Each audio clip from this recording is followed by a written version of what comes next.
really buttoned down and just, normal turtleneck stuff? Yeah, at the front, get collar, turtleneck and kind of restraining things. But yeah, it doesn't have to be buttoned up. You just have to make sure the collar has to be buttoned up to the second button. And that's pretty straightforward. So Henleys are allowed? What's that? Like the No.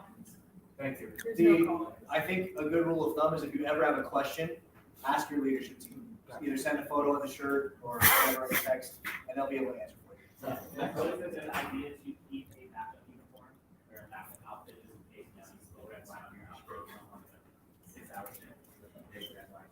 Make sure you always have backup. If you're ever unsure, we do have this on the upside as well. In your employer guide. If you're ever really unsure, just snap the manager on duty at a picture and take a look at their successful with that. We also do have special occasion apparel, so if there's a game day or something like that, we really like to wear a game shirt. Halloween costumes is a big part of our culture as well, so we love to see Richard. Alright, so culinary team members, you're required to wear a hat to restrain air according to local and federal health codes. This is a perfect example of not being or having to wear hair restraint. Hair nets and ball caps are acceptable. Just no hat logos that are advertising any other company or another restaurant. Bottoms, it can be black jeans if you are choosing to wear jeans, or any color chef kits.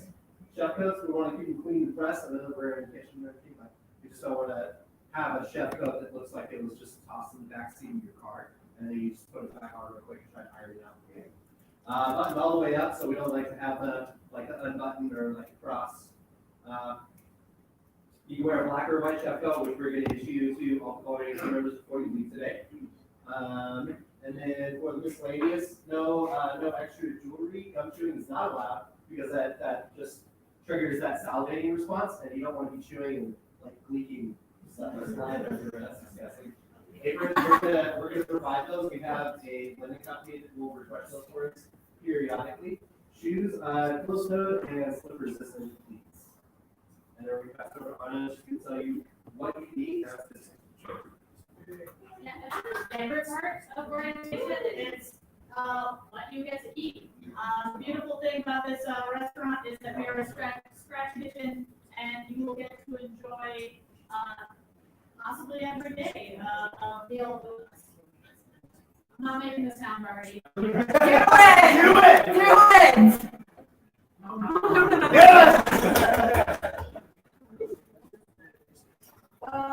Yeah, so discount rates, we're going to start with our chicken meals. For our hospitality team, you're getting 50% off of whatever you're ordering on your shift or you yourself.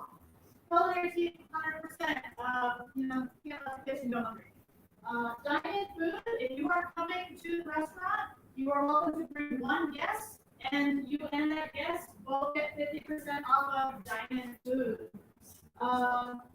Tips, we are part of the restaurant industry. We want to support each other. Get 20% on the original price of the meal.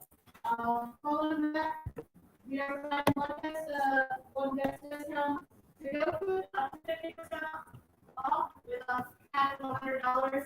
This goes for your go one beer. So if you're gonna bottle, maybe it's a special occasion, you can get that discount up. Same thing with our catering. If you got a birthday party or something, if you want to cater, we got you covered. We do always encourage you guys to taste the whole menu. Try what you're providing your guests. We look for education, but there's nothing like going up to a table and knowing what your favorite dish is. Because somebody's gonna ask. Last but not least, alcohol for your shift is not permitted. And when you are here drinking as a guest, that is a 2-drink maximum. But we don't use pocket. Let's just make sure you heard that right. Not a 2-drink minimum. Yeah. A 2-drink maximum. Here, guys, just leave afterwards. I think that's pretty good for me. Ari, you ready? Me again? What?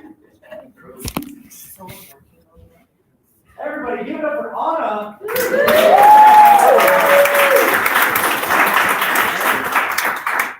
I don't know about you, but seeing Anna smirk when she said nom nom nom was the highlight of my orientation. I didn't hear. All right, so we're gonna do a little bit of mission and values review. But raise your hand Who can tell me our mission statement? Yes. You're not following instructions. Yes, in the green shirt. Sorry, I can't see your name tag. In the purple chair. Make people feel good, absolutely. Does anyone want to take a stab at all 6 of our core values? Yes.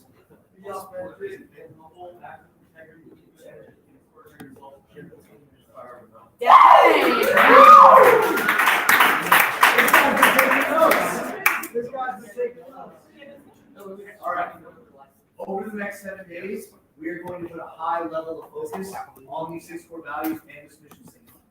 Each day of training is going to be dedicated to one of these core values. We are going to focus on that core value through everything that we do in that day.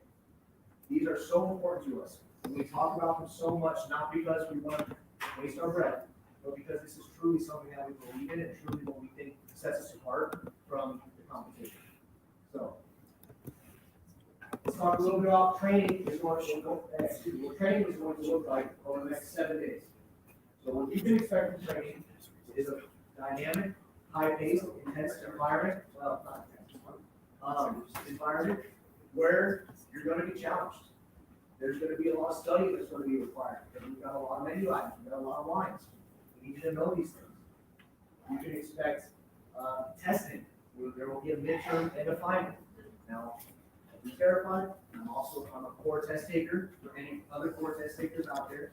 I promise you, we are not going to set you up to fail. We just want to know that you understand the basics about what's in our food, what's in our wine, and about our culture. Very much so about our culture.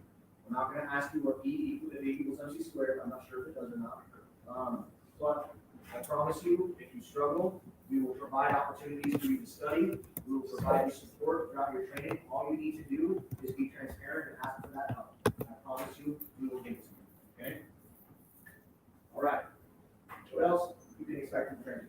You can expect to be coached and to be delivered feedback. So those are 2 very crucial pieces that sometimes can be uncomfortable. But like I said, I promise you, this feedback will never come with malice. It's always only to make you better. And if you have a preferred style of how you receive feedback, please let myself know. Please let the leadership team know. Let the trainers know. Because ultimately, we want to deliver it how it's going to be most constructive for you. Okay? But what do we expect from you? Starting tomorrow, we expect you to be on time for training. That means arriving at 8:30, 8:15. So there's a phrase we like to say: if you're not early, you're late. So training starts at 8:30 sharp every single day. We need everyone to be here by 8:30 so that we can get started right on time. Because we have a lot of information to cover over the next 7 days.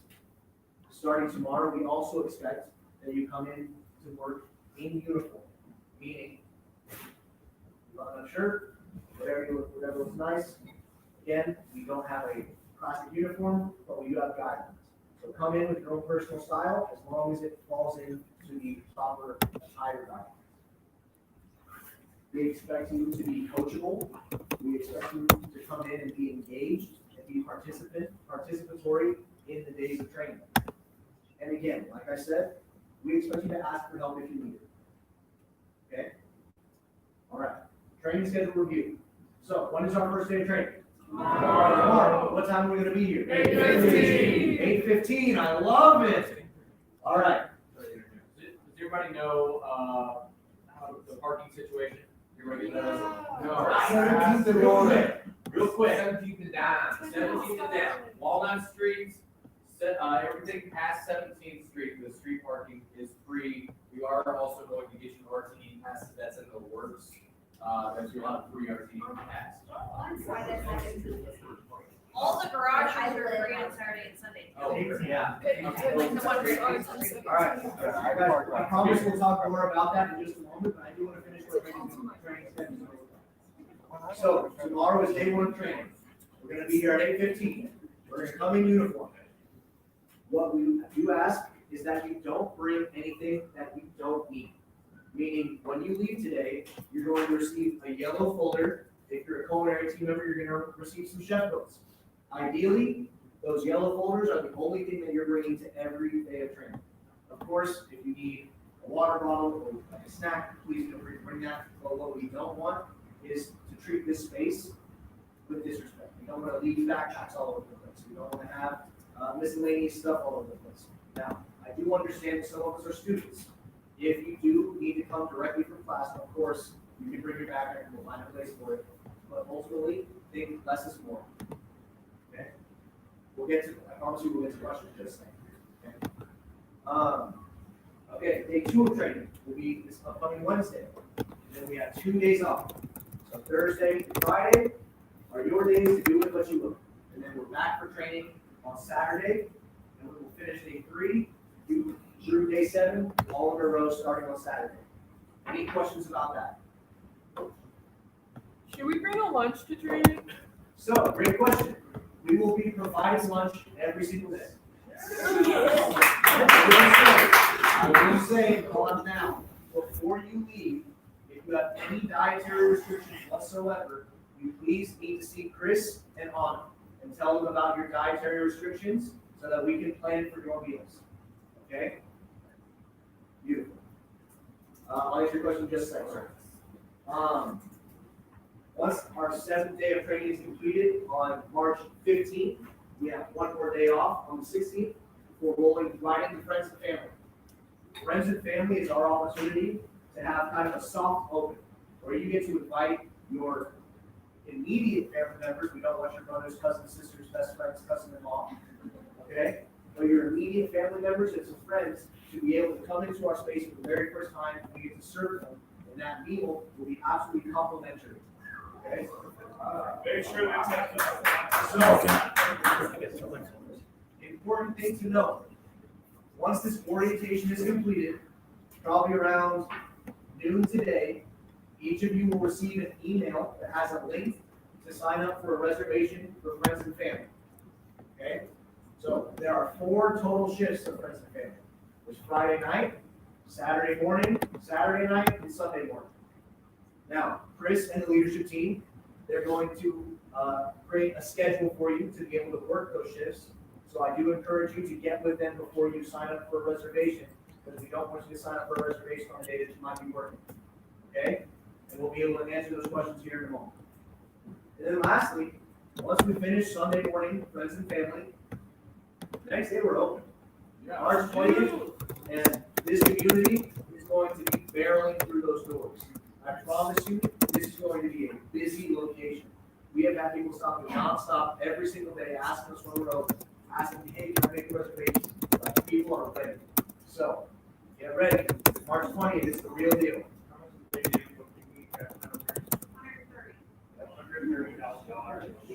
Unheard of. Open a restaurant, it's an opening restaurant for $1,000. It's a little over 1,000 requests. We can stop counting at 1,000. Yep, so get ready. All right, lastly, the last thing I want to say before I open it up to questions is you are going to get out of this training what you put into it, okay? If you show up engaged, if you study each night, you are going to have no problem breezing through this program and being an effective server, bartender, line cook, whatever position it is. If you do not take it seriously, you are going to be lost on friends and family. I promise you that. But if you need help, I can't stress it enough, that's why I'm repeating it so much. Please don't ever be afraid to ask questions. We are open to it, we want the questions, we want to be able to provide you with every bit of knowledge that we can so that you can feel successful. Having said that, there's hard work to be done on your part. You need to study, you need to know the food, you need to know the wines. Okay? All right, that's the end of my dash speech. Now, I have a question. Yeah, so about 3 we were ever So we do, we'll explore this space during training. It's just hard to bring everybody through this larger group. But we do have small lockers, but like a normal shift. So like everybody's here, there's only like 12. That's not really gonna fit it back But there. it It's would like, fit it back around. it's like so. Yeah, it would fit a lot. Yeah. Yeah, so we have a space, but then we'll get like most of your jackets and stuff.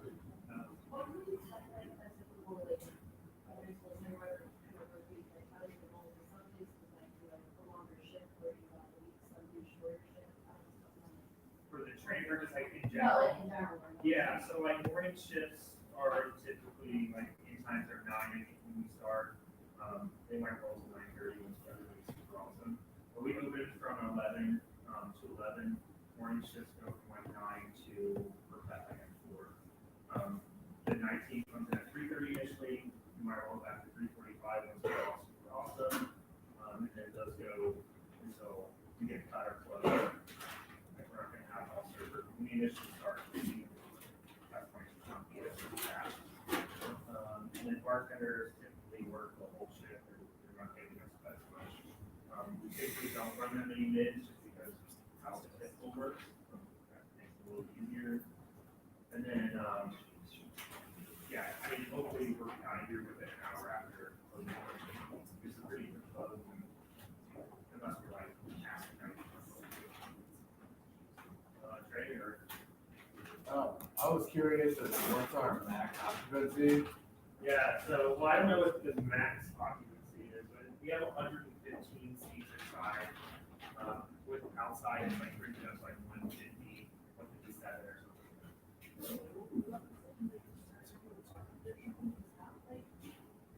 Yeah, I mean, it's gonna take a second for everything to shake out, but like, we're, you know, like, during this whole process, I mean, we are still looking for like, we have the key hourly position, we have one that's doing this from Broadway, but there's always, you know, there's always opportunity.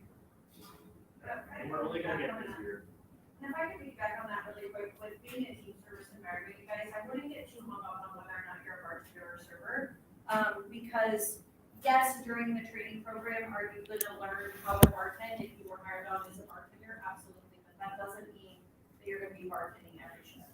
You'll also be on the floor, you'll also be serving, vice versa. So, to your question in particular, yeah, it's super easy to get trained bartender because you don't really do much different than the servers, with the exception of getting out wines or.